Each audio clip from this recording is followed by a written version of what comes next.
Hi, everybody. Good morning, good afternoon, good evening. Really glad, heartened to be with you. I'm just adjusting my posture, and I invite you to do the same, finding the ground, finding some sensations of stability as you sit or lie or stand here.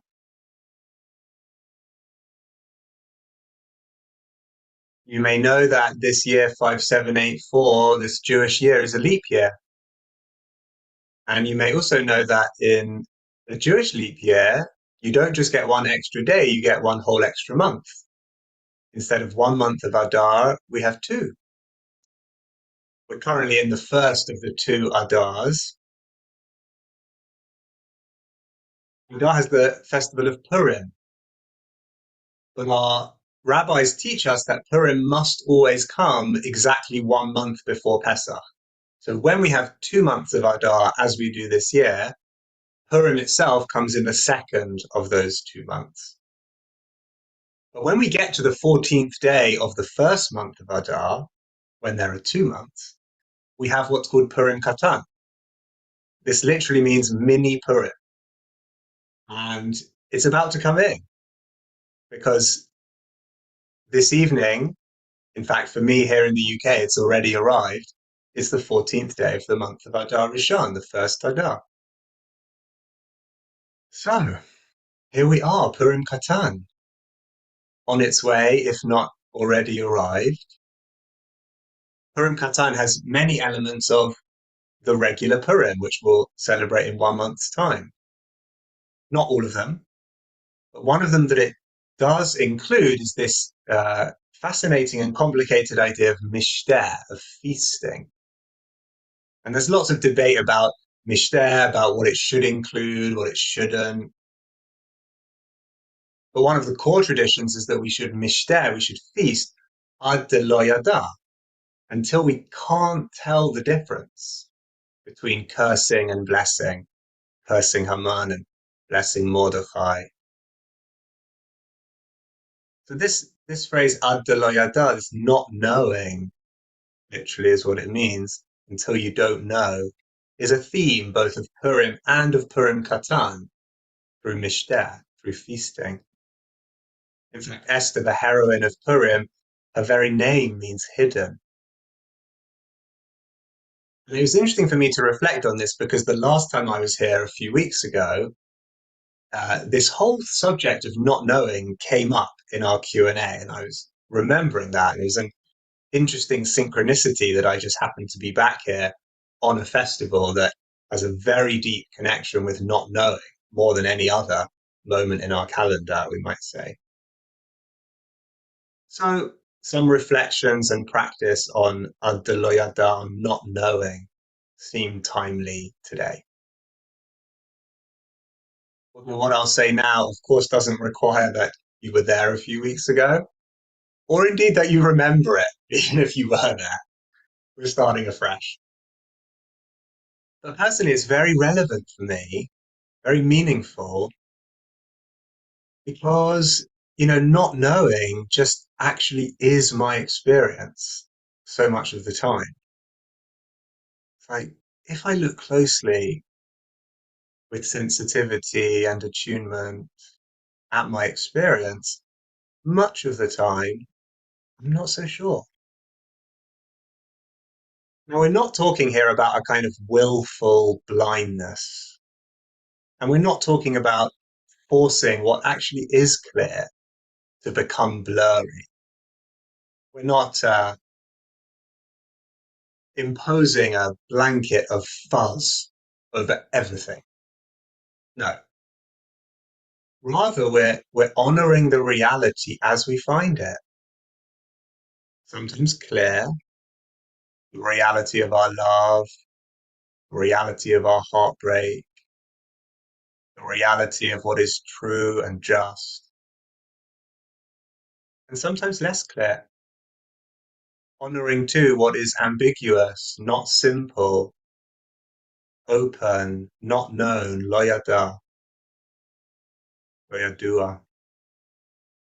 So, not knowing as we're exploring it is a practice that we can turn to and find comfort in. It's not something that we have to do even when it doesn't feel right. Sometimes it's clear, and sometimes it's not. Sometimes we know, and sometimes we don't. Today, I want to offer you a particular way of experiencing not knowing that's resonant for me, and that is not knowing as a kind of softening. This is how I experience it often. Not knowing, when it really supports me, is a kind of softening, softening the drive to complete everything, to know everything, to answer all the questions. And instead, through this softening, just allowing what is here to be here, not forcing it to be more comprehensive, more concrete, more proven than it is. Let's try this in practice. So I invite you to, again, bring some attention to your posture. Maybe the eyes close or the gaze lowers, comes away from the screen. The focus softens.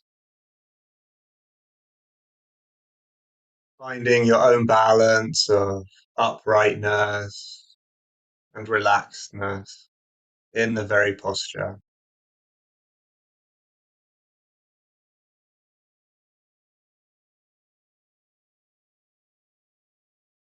And choosing some aspect of your experience to give attention to,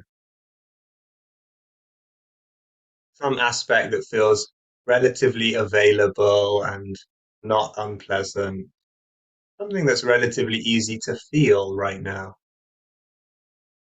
Your hands or feet, sounds around you, breath in a particular part of the body, or as it moves through, or any other particular sensation, resting place for the inner gaze of the mind, something to look at.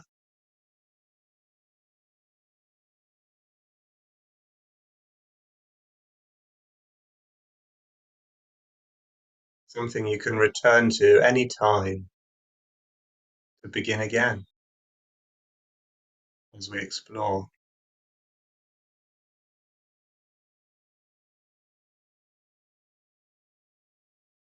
The Torah says beautifully of Leah, our matriarch, "Ve'enei Leah rachot," the eyes of Leah were soft. How might it be to look at whatever it is that you're choosing to practice with, whatever sensation you've chosen to rest attention on for now? How might it be to look with the eyes of Leah, with eyes of softness, with a soft attention that doesn't have to know it or work anything out about whatever you're paying attention to, doesn't have to determine it or fix it, but instead just softens to receive however it shows up.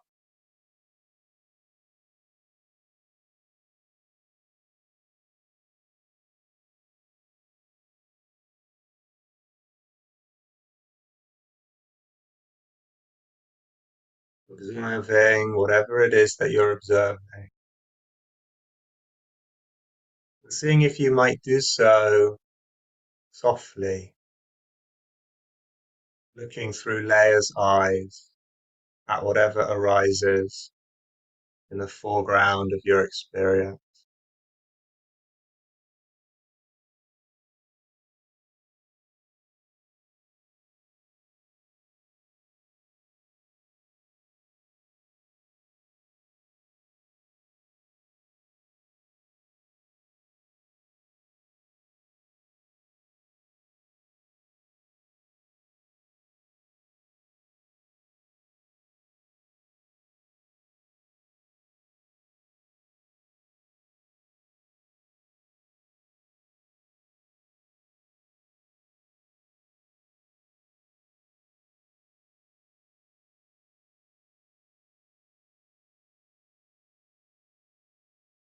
Noticing when the eyes, the way of looking, the way of relating gets a bit harder. In some way, it's become a task or a problem, something we have to do or manage.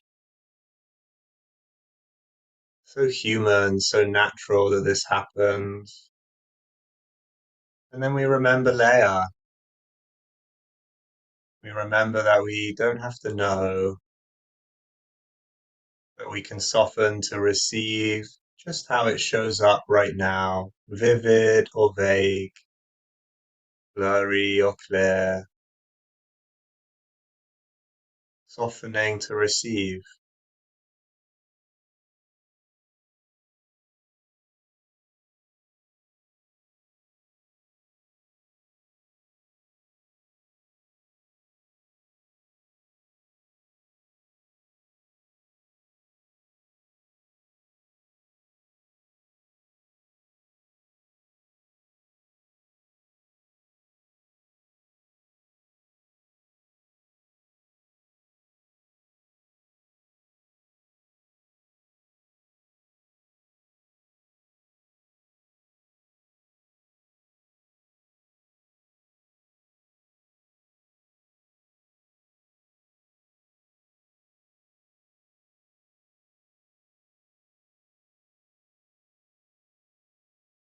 You might choose to, in your own time, somewhat widen your gaze,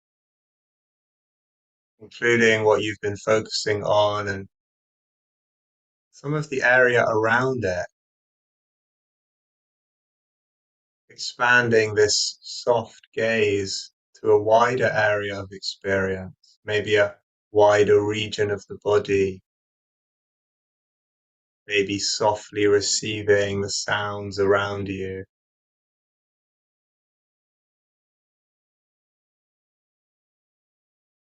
And in this wider lens, again, the invitation is not to force anything to be any clearer, any more known than it is.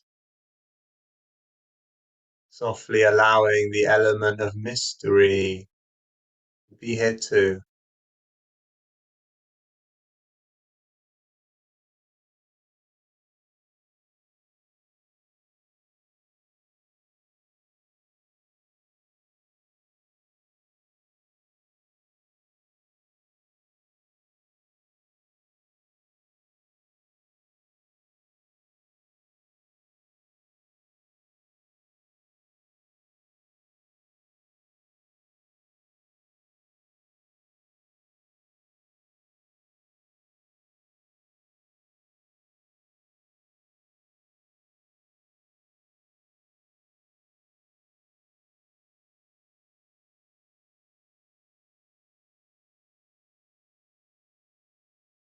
Whether your focus is fairly narrow, wider, or all encompassing,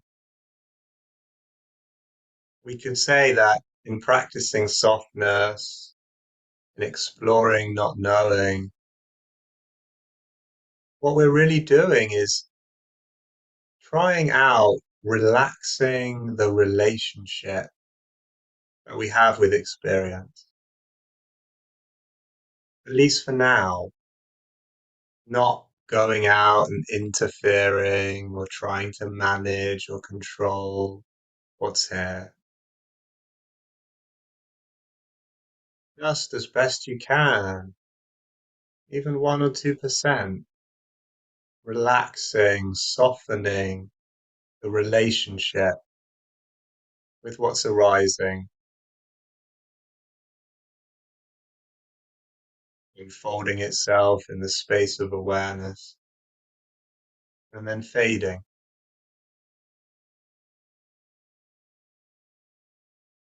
How might it be to explore relaxing the relationship with experience right now? Softening the muscles, softening the attention, even fractionally softening the grasping, the drive to know, wherever it shows up, which of course it does.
Or might it be to feel Leia's blessing, Leia's permission,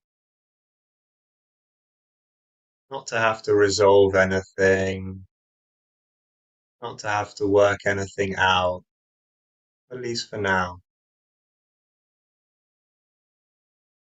just to rest in the space,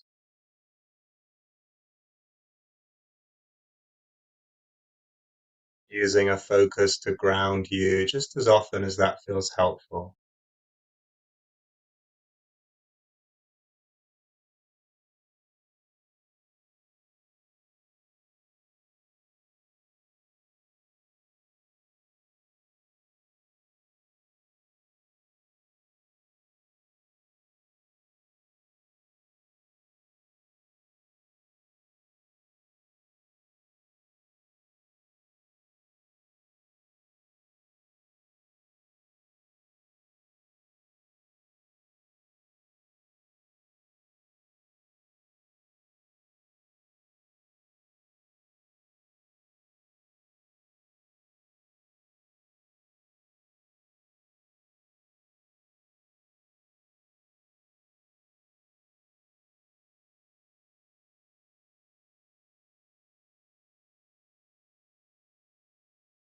And at times, we may find that softening, allowing,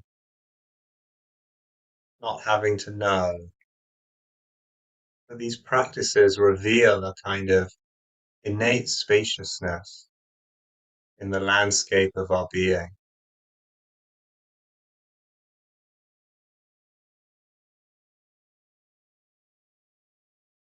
That in the space that we find ourselves in, at times, through grace, is room for the joy, which is the quintessential quality of these 2 months of Adar. In the midst of it all, if we look softly and don't force things, then, there's room for some joy too to come along in its own time. Very small joy, maybe, bird song or rain or a child's laughter, a cup of tea or a moment's ease, relief, opening.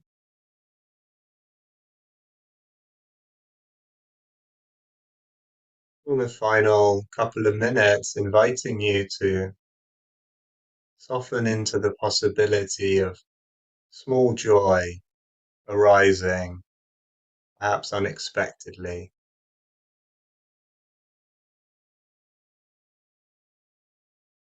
softening to receive this when it comes in its own time,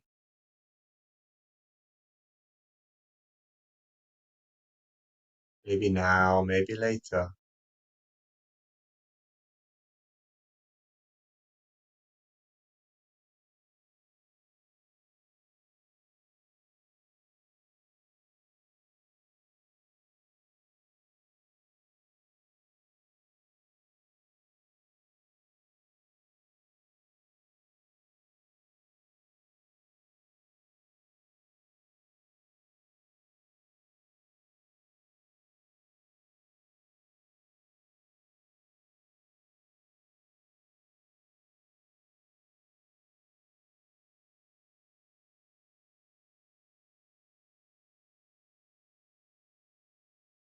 It might just be the slightest little fizzing or bubbling or sparking somewhere in the body.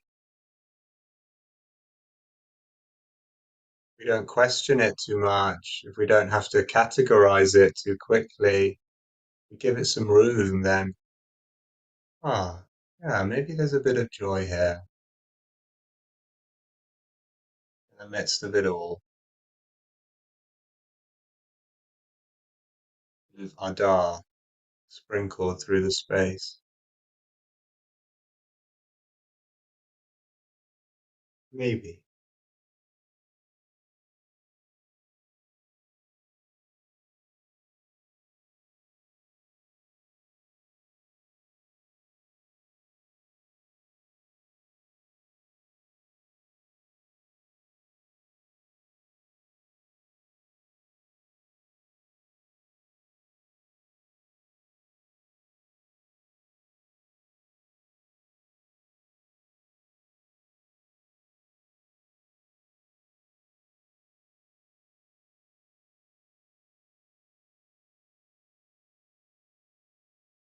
As we come toward the end of the practice,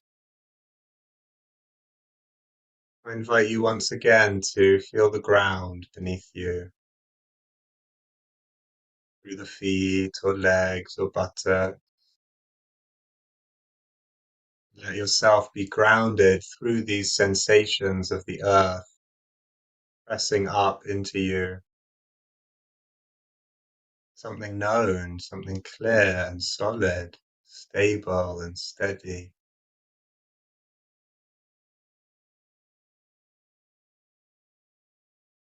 As you make your way from the practice into what's next.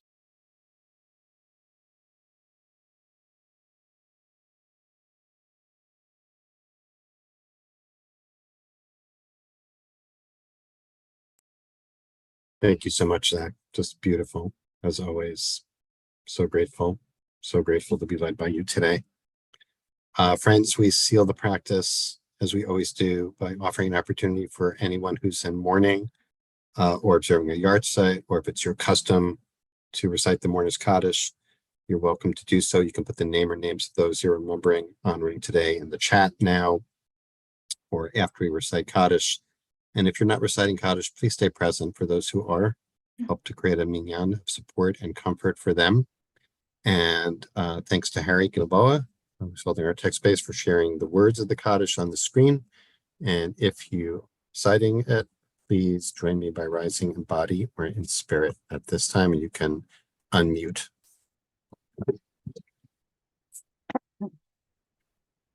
Yit Gadal, Yit Gadal, Shemay Rabba, Adi Frag, Dave Yambi, Tayegan, Yeh, the whole Israel, love these Shmei minds. Rabba Ishmei Rabba, love Lamei, Maya, Ibarach, Yishtabach, Yidar, Yitamar, Nase, Adar, Yitaleh, Ha'elam kol birchata v'shirata Elo tushbechata Miko, Kato, v'nechemata Bishirato, miram ba'aman Yushkata, v'shirut amen. Amra, Yehi shlama rabba Amen. mitzamaya Yehi Chaim Shlama aleinu Rabba, v'al Maya, Yisrael Amen. Amen. All Yisrael, Amen. Say Shalom.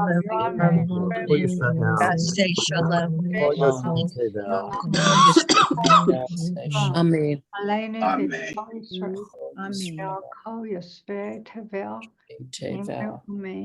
Amen. Amen. Friends, thank you so much for joining us today. As always, you're invited to stay on for conversation with our teacher, Zac Newman, today. And if you're leaving us now, we hope you'll join us tomorrow. Tomorrow, as Zac noted, is Purim Katan, and also for the full moon of Adar, which will be, let's see, well, the full moon of Adar will be tomorrow night, Erev Shabbat. We are going to be led by Jenna Sadaka of At the Well, who will be leading us in general when we reach the middle of the month, which is the full moon of the month of, in this case, Adar Aleph, the first of the 2 months of Adar in this leap year. So we're looking forward to Jenna leading us tomorrow. We'll hope you join us to sit into Shabbat together and to practice with her. And again, looking forward to next week, to a full week of practice with Mira and Neshama Wild, beginning on Monday. So we'll look forward to that as well. If you're leaving us now, we hope to see you tomorrow, or wish you an early Shabbat Shalom, and hope to see you next week. If you have a question for Zac, please put it in the chat, and I'll keep an eye on that. And Zac, thank you so much for all of that. I'm actually going to stand. That's okay. And here we go. Have to rearrange myself here for a moment. So Zac, I really appreciate. I loved what you did with this custom for Purim of Ad Lo Yada, which of course is usually associated with drinking until one doesn't know, blurring the lines. And probably there's a lot we could talk about that in general for Purim, but I wanted to bring it back to the practice. My understanding of our Jewish mindfulness practice in general, of course, is to cultivate awareness, da'at, to know what's true moment to moment in our experience. And it really struck me as so interesting that another part of that process is the element of allowing ourselves not to know, to identify a feeling, a thought, a sensation, but to understand it as impermanent and fleeting and not knowing. And also, so I guess I wanted to invite you to comment a little bit on what seems to me at least a little paradoxical about the practice, that we are opening ourselves so that we can know more clearly what is true for us and in a moment to moment situation, but the role of not knowing in that process as well. Does that make sense? Yeah, it does, Mark, and I really appreciate the observation. I Like think beginners, I guess I'm thinking often people will think about the not knowing, that adopting a stance of not knowing as, beginner's mind, right? Or in Jewish terminology, hitlamdut, just adopting a stance of being curious and not knowing, setting aside assumptions or preconceptions and just not knowing, right? Open, right? So that's part of right. that. And I think for me, and I don't think I'm alone in this, I want to know, you know, that's the truth. Like, I really want to know. There's all sorts of things I want to know, and it's so exhilarating and thrilling to discover and learn and find out and make sense of things. And one of the reasons that I find mindfulness practice and spiritual practice so nourishing is that I do feel there's a deep knowing that it makes available. Mm-hmm. And quite unexpectedly, perhaps, my experience is that one of the most effective ways for me to realize this knowing that I so deeply yearn for is just not to try too hard. And so the more that I deeply allow the possibility of my not knowing, the possibility that maybe I don't get it, maybe I'm mistaken, maybe it's mysterious, maybe there's something that I could work out that I'm not working out, these endless questions, something in me just relaxes as I spend some time with these possibilities. Some part of me that's desperate, that thinks I'm not safe unless I have all the answers. And the more that grasping, nervous, very natural little child in me gets soothed, then it's like all the mud in the glass of water settles and I can just see a bit more clearly. It's a bit of how not knowing leads to knowing, we might say. That's beautiful. That's beautiful, and I really appreciate it. And the anxiety to know the kind of grasp, I guess it, and we might think about it as the grasping mind, right? Like I need to know, I'm striving to know, and the more we feel like we need to know, it actually can muddy the waters in the way you were describing, and letting go of that. So the other part of it, though, is, and I think it came up in a question. I also don't want to lose Lori's question, which is, if you could go back to the Hebrew phrase describing Leah's eyes. So I want to get back to that in a second, but wanted to connect this not knowing with the joy of Adar, like you were just describing it as a kind of relief of, oh, it's okay. I don't have to know. I don't have to have it figured out, right? But there's a tremendous relief in that, and there's a joy in that. But I'm wondering if it goes a little bit deeper than that. There's something about not knowing that is a surrender and a trust of being held. And I'm thinking about the nature of the joy of that. The joy, it's not happiness in the sense of, oh, this is fun. It's the kind of joy of relief that I can trust in something that's larger than me because I don't have it figured out. I don't have control. It's kind of really in relationship to our instinct and our need, our perceived need to control. If we're letting go of control, and we're going to be okay if we let go of control, there's like a tremendous relief, joy, trust. I'm wondering about that as the kind of joy Yeah. I talk. The joy of Adar is the relief. Is that relief? Oh, it's okay. I don't have to do it. Yeah, I think that's really wonderful. I really felt it as you described it. The like, ah, I feel it as like I don't have to know because you use the word trust. Something larger is doing the knowing for me. Mm-hmm, It's not like spinning out into some kind of chaos. It's more just letting myself be part of something. So I don't need everything to be worked out inside this little, you know, mm-hmm, box on top of my head. I'm right. part of something. I can contribute my own knowing to this much larger tapestry. Mm-hmm, Um, yeah, there's this phrase I talked about the eyes of Leah. There's also in Hebrew there's a phrase achizat einayim that they use in the Hasidic tradition, which in modern Hebrew means just deceiving somebody. mm-hmm, But literally, it means eyes that grasp. Like the opposite of Leah's softness is eyes that have to go and work it all out. They have to get the truth. mm-hmm. And yeah, so much joy in that kind of surrender that's not grasping and just being in, participating in, Yeah. surrendering to. Thanks, Cheryl, for putting that in. It's interesting because we use the word soft, and you did today as well. Soften into, or bring softness to, and or even for those who prefer not to close their eyes, or for whom it's not, that's not an option. um for those who are sighted, to soften one's gaze, as you invited people to do, is to blur those edges. It's like to not know things sharply, right? And there's something there, I don't know, that I think it's very powerful.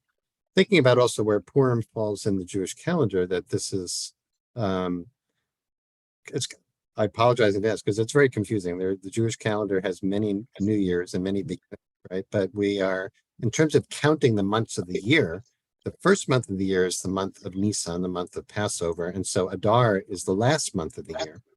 There's something about coming to the end of a cycle, of where that not knowing and the joy that's associated with Adar.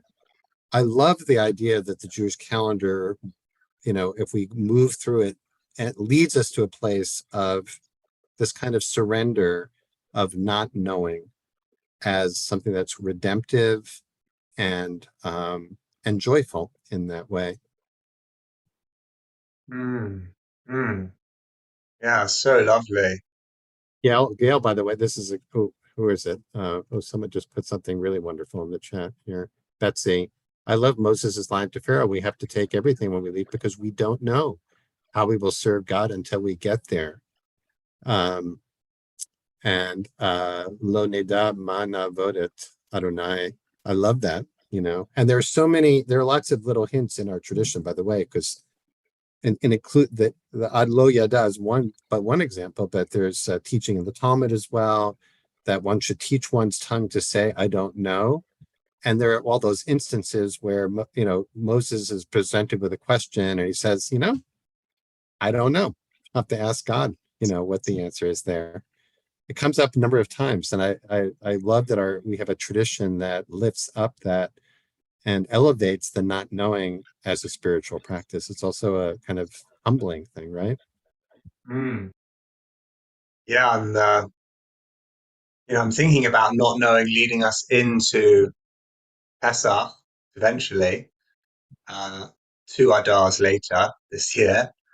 And I'm thinking about knowing, and I sometimes find it helpful also to distinguish two types of knowing. Knowing as seeing, which is like in Kohelet, in one of the Megillas, not the one we read on Purim, it says, the wise person has eyes in their head.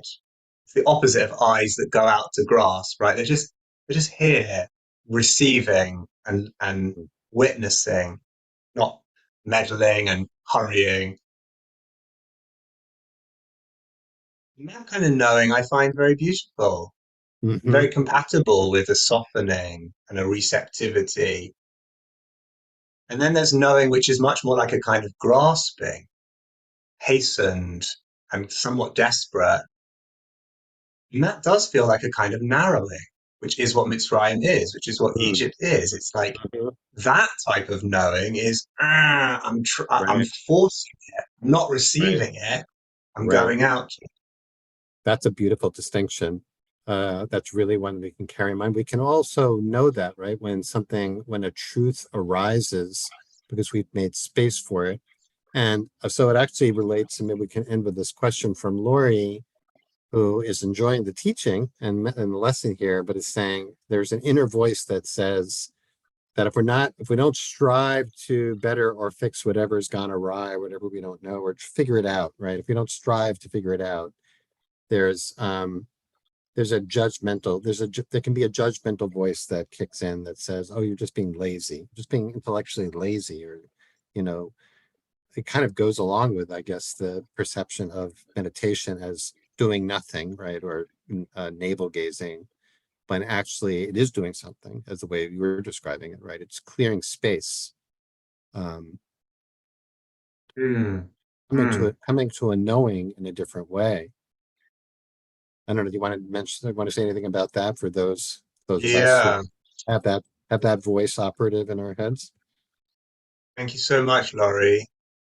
Yeah, it really gives me pause and gives me a kind of softening hearing Mark's summary and just glancing at your words now. Yeah, I'm really with you here. Mm, remembering Sylvia Boorstein's book that you may have heard, the wonderful title, Don't Just Do Something, Sit There, which I love. And I think is so profoundly true that, we stop and we practice softening and we practice not knowing, not because we don't care, but because we do. We deeply, deeply do. And we want to make sure that our actions are coming from clear seeing and steadiness and wisdom. And so we have to allow ourselves first not to know in order that we can kind of let the dust settle, see more clearly, and then act decisively and necessarily and courageously in the world. I'm totally with you there, and I really appreciate the question and the sharing. Well said, Zach. Thank you so much for that. All right, we are at time. So wish you a good evening there in the UK. Zach, always such a blessing for us to get to sit with you and practice with you. I know a lot of people lit up when they saw that you were leading us today, and we're grateful. We're so grateful to you. Harry, if you can stick in the chat again, the link for those who'd like to sign up for Hamakom's mailing list or be informed of the wonderful offerings that they have. They do run in-person retreats in the UK for those of you who are looking for retreats and also a chance to go to the UK. It's a wonderful opportunity. Or if you're in the UK, we do have plenty of people who join us in the UK. So we're glad to spread the word about your offerings. And friends, we hope to see you tomorrow for practice with Jana Sadaka for Purim Katan and the full moon. As we 2 months of Adar, and look forward to next week with Mira Weil as well. Thanks, Harry, for holding our space. Thanks to each of you for being here. And Zach, much gratitude to you, as always, for beautiful teaching today. And we'll hope to see everyone back with us tomorrow at our usual time. Many blessings, everyone. Be well.